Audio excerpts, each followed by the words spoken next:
በስመ አብ ወወልድ ወመንፈስ ቅዱስ አሐዱ አምላክ አሜን።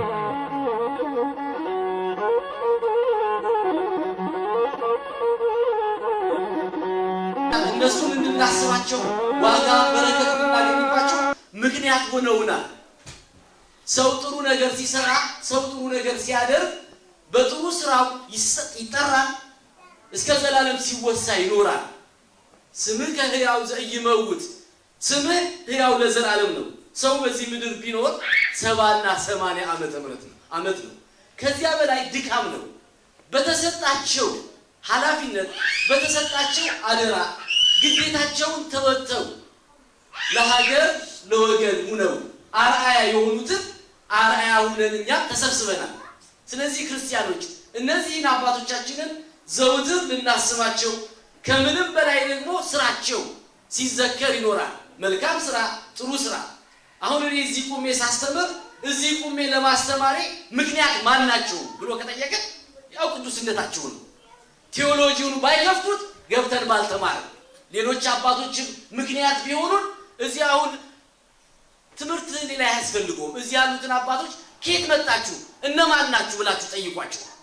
አማኑኤል ቤተክርስቲያንነቱን እንዲሁ ቆሞ እንዲኖር አባ ዘመላክን ስናስብ ከየት መጡ፣ ለምን መጡ፣ ማን ያስተማራችሁ፣ የት ነበሩ ስንል እዚሁ ሀገር በነበሩበት ወቅት የነበሩትን ችግሮች በመገንዘብ ቤተክርስቲያን ግዕዝ፣ አማርኛ፣ ትግርኛ፣ ኦሮምኛ፣ ጉራግኛ ብቻ ሳይሆን ሁሉም ያስፈልጋታል፣ ዓለም አቀፋዊ ትምህርቱ ያስፈልጋታል በማለት ተምሮ ጉለትን መሸፈን ነው። ይሄ ትልቅ መታደል ነው በእውነት። እና የሰው ጸጋ ይለያያል፣ የሰው ስጦታ የተለያየ ነው። ለአንዱ ማስተማር፣ ለአንዱ መፈወስ፣ ለአንዱ መዘመር፣ ለአንዱ የተለያየ ጸጋ ይሰጣል። ጠቅላይ ሚኒስትሩ በተሰጣቸው ጸጋ ለሀገሩ ለወገን የሚያስፈልገውን ነገር ከመጀመሪያ ሀገሩን ወክለው ነው የሚዞሩት። ሲዞሩ ራሳቸውን አይደለም።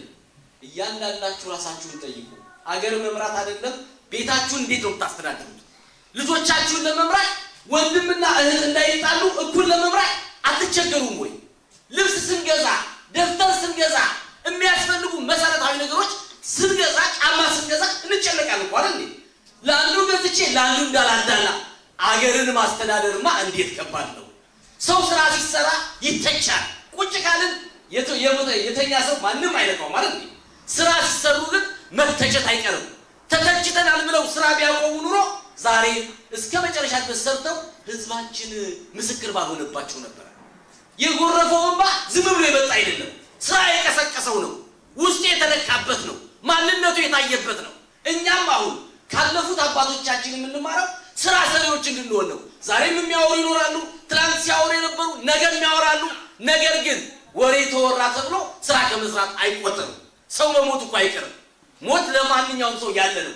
ታሪክ ሰርቶ መሞት ግን መታደል ነው። ለሚገባ ለህዝብም ለወገንም ለሀገርም ለቤተ ክርስቲያን ሰርቶ ማለት ይሄ ሞትማ ሰው እኮ ሲሰጥም ይሞታል አይደል? ብዙዎቹ ሩጫዬን ጨረስኩ ሃይማኖቴን ጠበቅኩ ብለው መቃብራቸው ላይ ስማቸው ተጽፎ ብዙዎች እናያለን አይደል? ሲሰርቅ የወጣውን ሩጫዬን ጨረስኩ ይላል። በሚገባ በሃይማኖት ስርዓቱን ይዞ ጠብቆ የሃይማኖትን ድንበር ያስጠበቀው ሩጫዬን ጨረስኩ ይላል። እያንዳንዳችን ለሀገርም ለወገንም ለማንነት አሁን ማንነታችን መለያችን እዚሁ እንዳየነው አሁን የኛ የአፍሪካውያን ማንነት መገለጫን አንግቦ የባለቤትነት የኔነት ጥያቄ የኛ ነው ብሎ ሀገርን ወክሎ መከራከርና ማንነትን አስመስክሮ ወደ ሀገር ማምጣት ይሄ ትልቅ መታደል ነው። ስለዚህ ክርስቲያኖች ቅድም በወንጌሉ ሲነበብ እንደሰማችሁት በሉቃስ ወንጌል ምዕራፍ 19 ቁጥር 12 ላይ መክሊት ለእያንዳንዱ 10 5 2 መክሊት ተሰጥቷቸዋል። 10 የተሰጠው 20 አድርጎ አትርፎ አምጥቷል። 5 የተሰጠው 10 2 የተሰጠው ቀብሯል። ዛሬም እያንዳንዳችሁ መክሊት ተሰጥቷችኋል። አደራ ተሰጥቷችኋል። ዕውቀት የሌለው ጸጋ የሌለው ሰው የለም። እዚህ ኢንጂነር የሆነው እግዚአብሔር በኢንጂነርነቱ ሰርቶ ስራ ላይ እንዲያውልበት ነው። አካውንታንት ሁሉም እንደየደረጃው ቤተክርስቲያንን በቤተክርስቲያንነታችን እኛ በስደት ሀገር ውስጥ ስራ ሰርተን እንድናልፍ ነው። ክርስቲያኖች የእግዚአብሔር ቃል የነገሯችሁን ዋኖቻችሁን አስቡ ስንል ይሄው ቅዱስነታቸው ተምረው ለሀገር ከሆኑ በኋላ የኔ ህዝቤ መማር አለበት፣ ትምህርት ቤት መከፈት አለበት ብሎ ቴዎሎጂውን እንዲከፈት ማድረግ በዓለም ቤተክርስቲያን አሁን እኛ ለተሰበሰብንበት ደረጃ የዛሬ 20 ዓመት እንዲህ ነበር እንዴ? ምንም እንኳን ባላቀው እዚህ ባልኖርም እንዲህ ነበር ወይ? አይደለም። እዚህ የዛሬ 20 እና 25 ዓመት የነበራችሁ ጋብቻችሁን የተፈጸማችሁ ብትባሉ ምናልባት ግሪክ ቤተክርስቲያን ሊሆን ይችላል፣ ምናልባት ግብጽ ቤተክርስቲያን ሊሆን ይችላል፣ ምናልባት አሃታ ቤተክርስቲያን ጋር ሊሆን ይችላል። ዛሬ ግን በእኛ በማንነታችን በሀገራችን በወገናችን ይሄንን ችግር አይተው ለዚች ሀገር እንዲህ ያስፈልጋል እያሉ ሲልኩልን የነበሩ ታላቅ አባት ይሄ መታደል። ዛሬ ቤተክርስቲያን ስርዓቷን ይዛ ሀገረ ስብከት ከሀገረ ስብከት ማው ወረዳ በቅርቡ እንዲህ መመደብ ደረጃ የደረሰ በሳቸው ታላቅ ጥረት ነው። ብዙ ጊዜ እኛ ግን ችግራችን የራሳችንን አናመሰግንም። አባቶቻችንን ሳናቅ አያታችንን እናፍቃለን። የራሳችንን ብዙ ጊዜ ስናዋርድ ስንሳደብ ነው እንኖረው። የግብጽ ፓትርያርክ ሽኖዳ እንዲሰሩ እንዲያደርጉት አባታችን ናቸው። ምን ኮራ አባታችን ጥሩ ነው። ግን የዓለም አብያተ ክርስቲያናት ፕሬዝዳንት ሲባሉ አቡነ ጳውሎስ አልነበሩም እንዴ? ሽኖዳ ነበሩ እኮ አይደል እንዴ? ማነው አሁን በሀገራችን ውስጥ በሙሉ ተተርጉሞ የምናያቸው መጽሐፍ ጥሩ ነው፣ ለወገን ለህዝብ ያስፈልጋል። ግን እዛው የነበሩ ልጆቻቸው የጻፉት ነው። ዛሬ የጽሁፍ ስጦታ ያላችሁ ትላንትና ቅዱስነታቸው ያስተማሩት ምን ነበርላችሁ? ያንን ለመጻፍ እጅን ማንሳት ያስፈልጋል፣ ብዕርን ማንሳት ያስፈልጋል። ለአመፃ ለክፋት የሚነሳ እጅ ለጽድቅ ለእውነትን ለመመስከር መነሳት አለበት። ለክፋት አንደበት የሚከፈተው አንደበታችን እውነትን ለመመስከር መቆም አለብን። እሳቸው ትላንትና ኑ ተብለው ተጠርተው ትምህርት ገበታቸውን አቋርጠው ለቤተ ክርስቲያን አስፈልጋለሁ ብለው ቅዱስ ፓትርያርኩ አቡነ ቴዎፍሎስ ሲጠሯቸው ታዘው ስራ እንደሰሩ እኛም ለአባቶቻችን ታዛዦች እንሁን፣ የአባቶቻችን ልጆች እንሁን። አሜሪካን ሀገር አሁን አባቶቻችንን ስናገኛቸው እንደ ቀላል አናያቸው። በየቦታው የሃይማኖት መለያችን መከባበራችን ነው። ማን ነው አሜሪካ ድረስ መጥቶ እናት ሲባል የሚሄድ? እንሄዳለን፣ እናውቀዋለን እኮ እንተዋወቃለን። እንኳን ለመሄድ እድል ተገኝቶ እንኳን ቦታ ብዙ አማራጭ ያለው እዚህ ያለው የመጣው በሙሉ በተለያየ ምክንያት ነው። ግን እግዚአብሔር ሃይማኖትን ሰው ሲይዝ ለራስ ለስጋ ቢሆን ኖሮማ ይቆይ ነበር እኮ ብዙ ነገር ይደረጋል። ግን በመሄዳቸው ብዙ ታሪክ ብዙ ስራ ሰርቷል። ዛሬም እዚህ ያለነው ብዙ ነገር ይጠበቅብናል። ይሄ ቤተክርስቲያን የዛሬ 20 ዓመትም አማኑኤል ቤተክርስቲያን እንዲህ ያለው አይደል? ነገ ልናሳድገው ግዴታ አለብን። አብያተ ክርስቲያናቱ በሙሉ የኛነት ስሜት ሊገባን ያስፈልጋል። ዛሬ አለመታደላችን እንትን ቤተክርስቲያን የገሌ ነው እንትን የገሌ ነው እያል ሌላ ስሞች እየሰየምናቸው ሁሉም የኛ ቤተክርስቲያን ነው። የቅዱሳኑ የጻድቃኑ የምንጠራው ቅዱስ ሚካኤልን ስንጠራ የኛው ነው። በሲኖዶስ ከተመራ ድረስ በቤተክርስቲያን ከተመራ ድረስ እያንዳንዳችን ስለ ቤተክርስቲያናችን ልንጸልይ ያስፈልጋል። የእግዚአብሔር ቃል የነገሯችሁን ዋኖቻችሁን አስቡ። የሥራችሁን ፍሬ እየተመለከታችሁ በእምነት በሃይማኖት ምሰላቸው። በሃይማኖት አባቶቻችንን እንድንመስል፣ በሃይማኖት ወገኖቻችንን እንድንመስል፣ በሃይማኖት ህዝባችንን እንድንመስል ያስፈልጋል። ጥሩ ነገር የሰሩትን ማለት ነው። አሁንም ሃይማኖትን ጠብቆ እስከ መጨረሻ ማረፍ ይሄ ትልቅ መታደል ነው። በተሰጣቸው እድሜ ስራ ሰርተዋል። እኛስ ምን ሰራን? እንደምትሞት ሆነ ኑር፣ እንደምትኖር ሆነ ስራ። ሰው ከሞት አይቀርም። ስራ ሰርቶ ሲሞት ግን ስምከ ሕያው ዘኢይመውት፣ ስምህ እስከ ዘላለም ሕያው ነው። አንድ ታሪክ ነግራችሁ እዚህ ላይ ያበቃል። የእምነት ፍሬ እያዩ የእግዚአብሔር ቃል የነገሮቻችሁ ዋኖቻችሁ አስቡ አለ።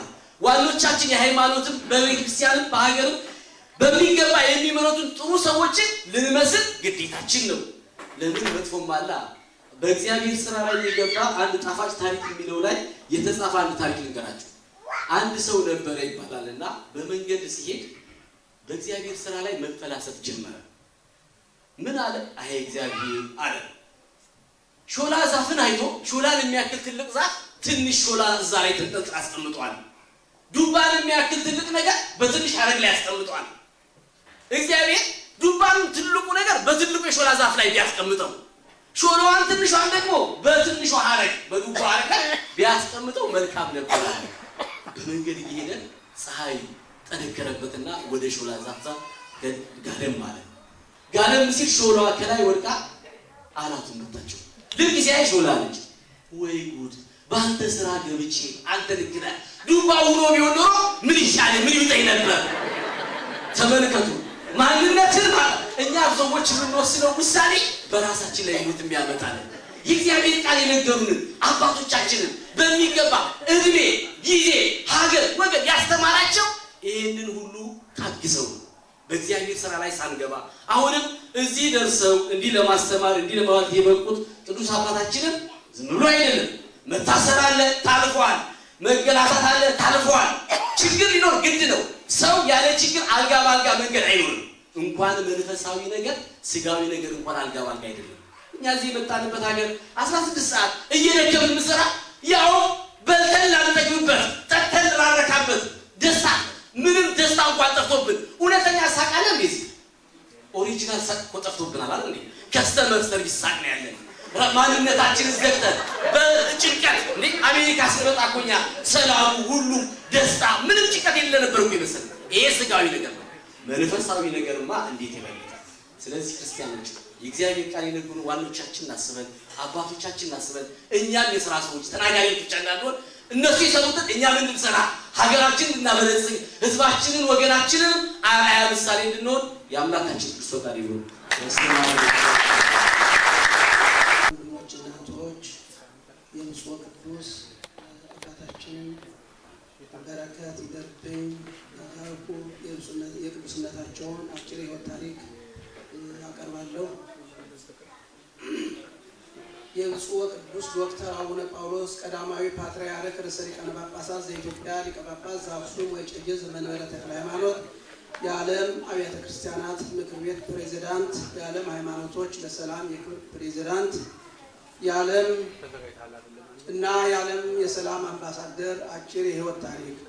የኢትዮጵያ ኦርቶዶክስ ተዋሕዶ ቤተ ክርስቲያን ለ20 ዓመታት በፓትርያርክነት የመሩት ብፁዕ ቅዱስ አቡነ ጳውሎስ ቀዳማዊ ፓትርያርክ ርዕሰ ሊቃነ ጳጳሳት ዘኢትዮጵያ በትግራይ ጠቅላይ ግዛት አድዋ አውራጃ መገራ አባ ገሪማ ገዳም ከአባታቸው አፈ መምህር ገብረ ዮሐንስ ወልደ ሥላሴና ከእናታቸው ከወይዘሮ አራደች ተክላ ጥቅምት 25 ቀን 1928 ዓ.ም ተወልደው እምነትንና ስርዓትን በተለይም ስርዓተ ገዳማትን በአባ ገሪማ በጭህና እና በአባ ሀደራ ገዳማት እያጠኑ ማደጋቸውን ከብፁዕ አቡነ ማርቆስ የዲቁና ከብፁዕ አቡነ ይስሐቅ የቅስና ማዕረግ ተቀብለዋል። የመነኮሱትም ከሕፃንነታቸው ጀምሮ እየተማሩ ባደጉበትና ለ15 ዓመታት ያገለገሉበት በአባ ገሪማ ገዳም ነው። በ1957 ዓመተ ምህረት ቅዱስነታቸው በብፁዕ ቅዱስ አቡነ ቴዎፍሎስ ፈቃድ በአዲስ አበባ የቅድስት ሥላሴ መንፈሳዊ ትምህርት ቤት አሁን መንፈሳዊ ኮሌጅ በአዳሪ ተማሪነት ገብተው የአንደኛና የሁለተኛ ደረጃ ትምህርታቸውን አጠናቀዋል። በትምህርት ቤቱም የብሉይና የሐዲስ ትርጓሜ፣ ጸዋቶ ዜማ፣ የግዕዝና የአማርኛ ሰዋስው፣ ብሔራዊና ዓለም አቀፍ የቤተ ክርስቲያን ታሪክ ተከታትለዋል። በዚህም ከፍተኛ ውጤት በማምጣት ከቀዳማዊ አፄ ኃይለ ሥላሴ 4 ጊዜ ሽልማት ተቀብለዋል። ብፁዕ ወቅዱስ አቡነ ባስልዮስና በብፁዕ አቡነ ቴዎፍሎስ በተሰጣቸው የውጭ ሀገር ትምህርት ዕድል ከአሜሪካ ኒውዮርክ የቅዱስ ቭላድሚር የሩሲያ ኦርቶዶክስ ሴሚናሪየም በኦሪየንታልና ምስራቅ ኦርቶዶክስ ቴዎሎጂ ዲፕሎማ ሜይ 1992 በኒው ሄቨን የበርክሊ ዲቪኒቲ ትምህርት ቤት በኦሪየንታል ምስራቅና ምዕራብ አብያተ ክርስቲያናት መካከል ስላለው የነገረ መለኮት ልዩነት የመጀመሪያ ዲግሪ ሜይ 1966 በነገረ መለኮት ሁለተኛ ዲግሪ እና የዶክትሬት ዲግሪ በፕሪንስተን የነገረ መለኮት ሴሚናርም አግኝተዋል። ቅዱስነታቸው የአማርኛ፣ ትግርኛ፣ ግዕዝ፣ እንግሊዘኛ፣ ፈረንሳይኛ፣ ጀርመንኛ፣ ላቲን፣ ግሪክና ዕብራይስጥ ቋንቋዎችን በሚገባ እንደሚያውቁ በቅዱስነታቸው ዙሪያ የተጻፉ መዛግብት ይገልጻሉ። ማዕረገ ጵጵስና ከመቀበላቸው በፊት አባ ገብረ መድኅን ገብረ ዮሐንስ ይባሉ የነበሩት ብፁዕ ወቅዱስ አቡነ ጳውሎስ የሰዋስወ ብርሃን ቅዱስ ጳውሎስ ማሰልጠኛ ዲን ነበሩ። የመንበረ ፓትርያርክ ጠቅላይ ጽሕፈት ቤትም ስራ ነበራቸው፣ ይሰሩ ነበር።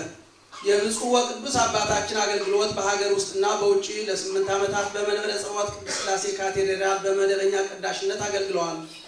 የታሪክ፣ ስነ ጽሑፍ፣ የወንጌል፣ የጋዜጣ፣ የህትመትና የሬዲዮ መምሪያ በኃላፊነት መርተዋል። የትንሣኤ ጉባኤ ማተሚያ ቤት የልማትና ክርስቲያናዊ ተራድኦ ኮሚሽን በዳይሬክተርነት መርተዋል። የመጀመሪያው የሰንበት ትምህርት ቤቶች ማዕከላዊ ቢሮ መስራችና አባት በመሆን ሰርተዋል።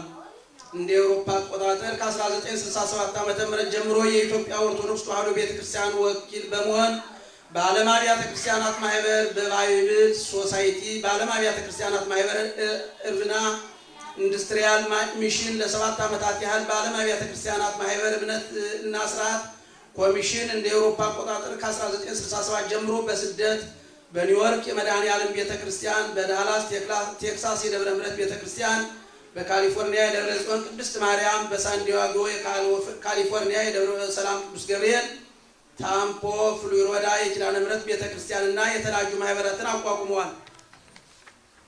ቅዱስ አባታችን መስከረም 16 ቀን 1968 ዓ.ም ከብፁዕ አቡነ ቴዎፍሎስ በኤጲስቆጶስነት ማዕረግ ተቀብለዋል። ከእርሳቸውም ጋር ሌሎች 2 ብፁዓን አባቶች አብረው ተሾመው ነበር።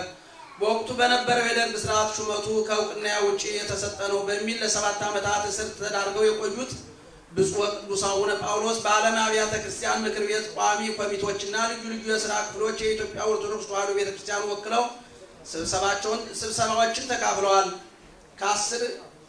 ከእስር ከተፈቱ 1 ዓመት በኋላ ከዓለም አብያተ ክርስቲያናት ምክር ቤት ባገኙት የውጭ ትምህርት ወደ አሜሪካ አቅንተው በተለያዩ ግዛቶች ወይም ስቴቶች አብያተ ክርስቲያንን ተክለዋል። መጽሐፍ ቅዱስን፣ እምነትንና ስርዓትን ያስተምራሉ የተባሉ 6 መንፈሳውያን ማህበራትንም እንዲያቋቋሙ በብፁዕነታቸው የተሰማው ዜና ሕይወታቸው ያስረዳል። ሐምሌ 5 ቀን 1984 ዓ.ም የኢትዮጵያ ኦርቶዶክስ ተዋሕዶ ቤተክርስቲያን 5ኛ ፓትርያርክ በመሆን ላለፉት 20 ዓመታት የኢትዮጵያ ኦርቶዶክስ ተዋሕዶ ቤተክርስቲያን ፓትርያርክነት የመሩት የብፁዕ ቅዱስ ዶክተር አቡነ ጳውሎስ ቀዳማዊ ፓትርያርክ ርዕሰ ሊቃነ ጳጳሳት ዘኢትዮጵያ ሊቀ ጳጳስ ዘአክሱም ወዕጨጌ ዘመንበረ ተክለ ሃይማኖት የዓለም አብያተ ክርስቲያናት ምክር ቤት ፕሬዝዳንት፣ የዓለም ሃይማኖቶች ለሰላም የክብር ፕሬዝዳንት እንዲሁም የዓለም ሃይማኖቶች የሰላም አምባሳደር ለቤተ ክርስቲያናችን የሰሩት ቅዱስ ተግባር በቤተ ክርስቲያናችን መዝገብ ታሪክ በየጊዜው የተመዘገበ ቢሆንም ለአዘክሮ ያህል አንደኛ ቅዱስ አባታችን ቤተ ክርስቲያናችን በታሪኳ አይታው የማይታወቅ ከመንበረ ፓትርያርክ ጠቅላይ ጽሕፈት ቤት ጀምሮ እስከ አጥቢያ ቤተ ክርስቲያን ከሀገር ውስጥ እስከ ውጭ ሀገር መንፈሳዊና አስተዳዳራዊ አገልግሎቷ የበለጠ እንዲስፋፋና እንዲጠናከር ከማድረጋቸውም በላይ በዓለም አቀፍ ደረጃ ተሰሚነቷ ብቻ ሳይሆን የመሪነት ብቃቷ በቅዱስነታቸው ወሰን የሌለው እውቀትና ክህሎት ለማረጋገጥ ተችሏል። ሁለተኛ በዘመነ ፓትርያርክነታቸው 49 ሊቃነ ጳጳሳትና ኤጲስቆጶሳት በመሾም የቤተ ክርስቲያኒቱ አህጉረ ስብከቶች እንዲስፋፉ ከማድረጋቸውም በላይ በሀገር ቤትም በውጭም ባሉት የኢትዮጵያ ኦርቶዶክስ አብያተ ክርስቲያናት ሁሉ ተናጋሪዎች ብቻ ሳይሆኑ ተርጓሚዎችና አመስጣሪዎች ሊቃውንት እንዲመደቡ በማድረግ የቤተ ክርስቲያናችን የጀርባ አጥንት የሆነው ስብከተ ወንጌል በሁሉም አቅጣጫ እንዲስፋፋና እንዲጠናከር አድርገዋል። ሶስተኛ በደርግ ተወርሰው የነበሩትን የቤተ ክርስቲያናችን ንብረቶች ማለትም የቅድስት ሥላሴ መንፈሳዊ ኮሌጅ ጨምሮ በብዙ ሚሊዮኖች ብር የሚገመቱ ሕንፃዎችና ቪላ ቤቶች አስመልሰዋል። ተወርሶ የነበረው የቅድስት ሥላሴ መንፈሳዊ ኮሌጅ በማስመለስ የመቀሌ ከሳቴ ብርሃን ማሰልጠኛ ትምህርት ቤት ወደ መንፈሳዊ ኮሌጅ በማሳደግ እንደዚሁም የሰዋስወ ብርሃን ቅዱስ ጳውሎስ መንፈሳዊ ኮሌጅ በከፍተኛ ደረጃ በማጠናከር የነገረ መለኮት ሊቃውንት ማዕከል እንዲሆን አድርገዋል። አራተኛ ለአብነት ትምህርት ቤቶች አስፈላጊውን በጀት በመመደብ እንዲጠናከሩ ከማድረጋቸውም በላይ በዘመናዊው ትምህርት 1ኛና 2ኛ ደረጃ ትምህርት ቤቶችን በየቤተ ክርስቲያኑ እንዲሰሩ መመሪያ በመስጠት ብዙ ትምህርት ቤቶች ተሰርተው ለአገልግሎት እንዲበቁ አድርገዋል። 5ኛ በዘመናዊ ዲዛይኑና አሰራሩ የመጀመሪያ የሆነው የጽርሐ መንበረ ፓትርያርክ ቤተ መዘክር አሰርተዋል። እንደ ዓለም አብያተ ክርስቲያናት መሪነታቸው ቤተ ክርስቲያናችን ዓለም አቀፋዊ ሃይማኖታዊ ጉባኤዎችን ማስተናገድ የምትችልበትን የተሟላ አገልግሎት መስጠት የሚችል አዳራሽና ጽሕፈት ቤት አሰርተው ለአገልግሎት እንዲበቃ አድርገዋል። 6ኛ ከቅዱስነታቸው ዘመነ ፓትርያርክነት በፊት ቅጥ ያልነበረው የጠቅላይ ቤተ ክህነት ጽሕፈት ቤት ግቢ በማጽዳት ከ7 በላይ የሆኑ ደረጃዎችን የጠበቁ ሕንፃዎች በማሰራት ቤተ ክርስቲያኒቷ የነበራትን በበረንዳ የመስራት ልምድ አስቀርተዋል። 7ኛ የበይ ተመልካች የነበረው በሺዎች የሚቆጠር የቤተ ክርስቲያኒቷ ሰራተኞች ደሞዝ በማሳደግና በማስተካከል በኑሮ እንዲለወጥና እንዲሻሻል አድርገዋል። 8ኛ ብፁዕ ቅዱስ አባታችን በዘመነ ክህነታቸው እንደ ሐዋርያት ብዙ መከራ፣ ስቃይ፣ መታሰርና መንገላታት የተቀበሉ ሰማዕት ሲሆኑ አባ ህድግ ወስረይ ሮማ ኃጢአቶሙ እስመ በዘያምሩ ይገብሩ ሉቃስ 23:34 የሚለውን አምላካዊ ቃል በተግባር ያሳዩ ቅዱስ አባት ነበሩ። 9ኛ ብፁዕ ቅዱስ አባታችን በማህበራዊ ዘርፍም ችግሮችን መርዳት፣ የታመሙትን በየሆስፒታሉ እየተገኙ ማጽናናት፣ እስር ቤት ድረስ በመሄድ የታሰሩትን መጠየቅና ማጽናናት፣ የተጣሉትን ማስታረቅ የሚታወቁበት ልዩ ባህሪያቸው ነበረ። በኤችአይቪ ኤድስ ደዌ የተያዙት፣ የታመሙት፣ በአልጋ ቁራኛ በደዌ ዳኛ የሚሰቃዩት ድነትን እንዲያገኙ እንዲረዱ አድርገዋል። ለቅዱስነታቸው መታሰቢያነት በሕይወት እያሉ የተወጠነው የኤችአይቪ ኤድስ የቲቪና የካንሰር ማገገሚያ የሕክምና ማዕከል ውስጥን ከግቡ እንዲደርስ ኢትዮጵያውያን ከመንግስት ጎን በመሆን አደራውን ተፈጻሚ እንዲያደርጉ አሳስበዋል።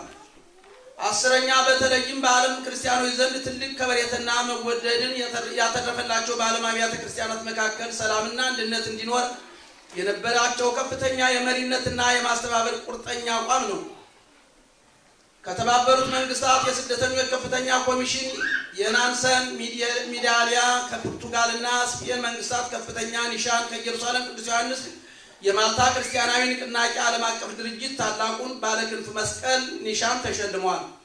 የዓለም አብያተ ክርስቲያናት ምክር ቤት ፕሬዝዳንት፣ የዓለም ሃይማኖቶች ለሰላም የክብር ፕሬዝዳንት እንደዚሁም የዓለም ሃይማኖቶች የሰላም አምባሳደር በመሆን በዓለማችን ሰላም እንዲሰፍን ደከመኝ ሰለቸን ሳይሉ ሰርተዋል። 11ኛ በተለያየ ጊዜ ወደ አውሮፓ የተወሰዱትን የሀገራችን ቅርሶች በተለይም በፈዋሽነቱ የሚታወቀው የቅዱስ ላሊበላ መስቀልን ጨምሮ እና ሌሎች ቅርሶችን አስመልሰዋል። 12ኛ በተለያየ ጊዜ የዓለም መሪዎችና ሃይማኖት አባቶችን በጽህፈት ቤታቸው አስተናግደዋል። 13ኛ ከ1985 ዓ.ም እስከ 2002 ከ35 በላይ በተለያዩ ክፍላት ሀገር እየተዘዋወሩ የዓለም መሪዎችን አነጋግረዋል። ከዓለም አቀፍ የሃይማኖት አባቶች ጋር ስለ ሰላም ተወያይተዋል።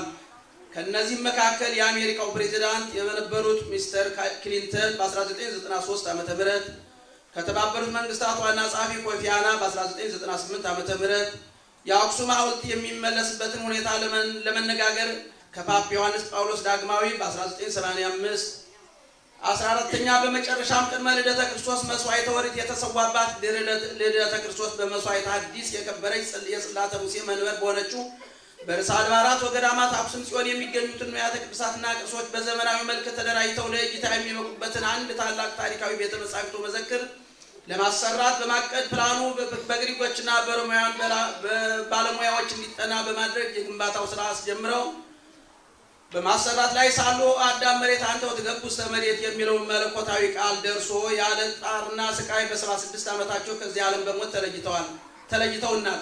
ለቅዱስነታቸው የጻድቃን ዕረፍት ቢሆንም ለቤተ ክርስቲያናችን ግን ትልቅ ሐዘን ነው። ይሁን እንጂ በሰሩት ወርቃማ ስራ እየተጽናናን የጀመሩትን ውዝፍ የቤተ ክርስቲያኒቷ ስራ ከመፈጸም ወደ ኋላ አንልም። ዛሬ በስጋ ቢለዩንም ቅዱስ መንፈሳቸውና አባትነታቸው ከነያው ስራቸው ከትውልድ ወደ ትውልድ ሳይደበዝዝና ሳይፋለስ ሲተላለፍ ይኖራል። በዚህ ቅዱስ ተግባራቸው ቤተ ክርስቲያናችን ዘወትር ታስባቸዋለች። ከወራት በፊት ቅዱስነታቸው በካይሮ ደብረ ቢሾይ ገዳም በብፁዕ ቅዱስ አቡነ ሲኖዳ ሥርዓተ ቀብር ተገኝተው ባደረጉት ንግግር ሲኖዳ ከመላእክቱ ጋር ተቀምጠው ለኛ ይጸልዩልናል እንዳሉ እኛም ብፁዕ ቅዱስ አባታችን ከመላእክት ጋር ሆነው ለቤተ ክርስቲያናችን አንድነትና ሰላም ወደ ፈጣሪያችሁ ይጸልዩልናል። የቅዱስነታቸው በረከት አይለየን እያልን ለሕዝበ ክርስቲያኑ መጽናናትን፣ ለቤተ ክርስቲያናችን ሰላምን፣ ለቅዱስነታቸው ዕረፍተ መንግሥተ ሰማያትን እንመኛለን። ወስብሐት ለእግዚአብሔር። 74 ዓመተ ምህረት በትግራይ ክልል አድዋ ከተማ ከአባታቸው ከአቶ ዜናዊ አስረስና ከእናታቸው ከወይዘሮ አለምነሽ ወልደ ገብርኤል ተወለዱ።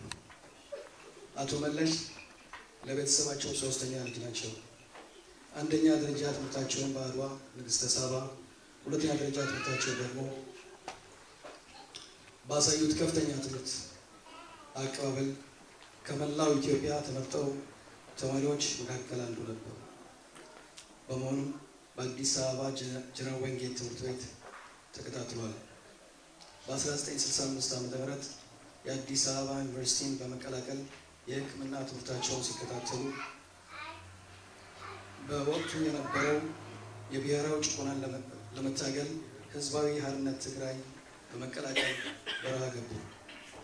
አቶ መለስ በ1967 የተመሰረተውን የህወሓት ድርጅት ተቀላቅለው ሲሰሩ ከዛ ጊዜ አንስቶ ከታጋይነት እስከ አመራር ለህዝቦች እኩልነትና ለኢትዮጵያ ጉስቁልና ድህነት ለመወገድ ሲታገሉ ቆይቷል።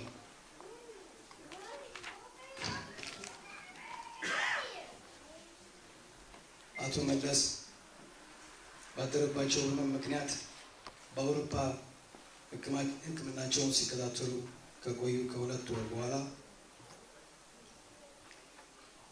ነሐሴ 14 ቀን 2004 ከዚህ ዓለም በሞት ተለዩ።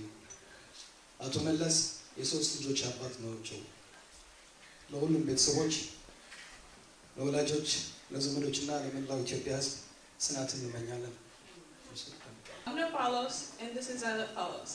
His Holiness Abuna Paulos, 5th Patriarch of Ethiopia, Ichige of the Sea, Saint Tekla Haimanot, Archbishop of Aksum, and one of the 7 serving presidents of the World Council of Churches, was born in Adwa in the Tigray province of the northern part of Ethiopia. He was one of the rare, exceptionally educated patriarchs in all of Ethiopian history. He completed various degrees, including his doctoral degree at prestigious institutions. Our patriarch completed his education at the Theological College of the Holy Trinity in Addis Ababa, under the patronage of Patriarch Abuna Theophilos. He was sent to study at the St. Vladimir Orthodox Theological Seminary in the United States, and later undertook his doctoral degree at Princeton Theological Seminary. After returning to Ethiopia years following his election, he led a committee to raise funds for the restoration of Addis Ababa Holy Trinity Cathedral and secure the restoration of church property that had been seized by the Derg regime. This included the campus and the library of Holy Trinity Theological College. He also celebrated the return of many holy relics and other church treasures which had been lost abroad, including Talmud looted by British troops during the 1868 expedition to Abyssinia, which was returned to Ethiopia in 2002 after it was found in a cupboard at St. John's Church in Edinburgh. He was a pragmatist at heart. He brought the church in line to meet the challenges of the 21st century. Abuna Paulos was a renowned scholar and peace advocate who worked on reconciliation between Ethiopia and Eritrea. He made the church one of the major relief organizations in the country and showed keen interest in youth, women's issues, and problems of HIV/AIDS. He was the patron of women's issues and the problem of HIV/AIDS. He was the patron of the national program on HIV/AIDS. Abuna Paulos received the Nansen Medal from the United Nations High Commissioner for Refugees for his work for peace and humanitarian causes in 2000. He was a member of the Central Committee of the World Council of Churches and the Faith and Order Commission, and was elected one of the 7 presidents of the World Council of Churches in 2007. Passionate about Ethiopia, devoted to his church with its unique history, spirituality, and tradition, Abuna Paulos faced the challenge of rebuilding it after the grim days of the Marcos regime. He accomplished this with energy and skill. Some observers have noted that he stood intellectually head and shoulders above many of the other leaders of the church, convinced that Christianity had an important role to play in tackling social and economic issues, and guided reform and growth within the church's own development agency. The election of Abuna Paulos as patriarch is still recognized by all the Canonical Orthodox Christian churches, such as the Coptic Patriarch in Alexandria, Egypt, and the 5 sister Oriental churches. Patriarch Abuna Paulos was the father of orphans. He always said, as God takes the place of the parent to us all, the church should take the parental roles for orphans. He lived out his values by faithfully visiting and brought treats for the Sebete Beit Dengela orphanage during each of the holy days. Abuna Paulos is well known by his beloved Kadase Mariam.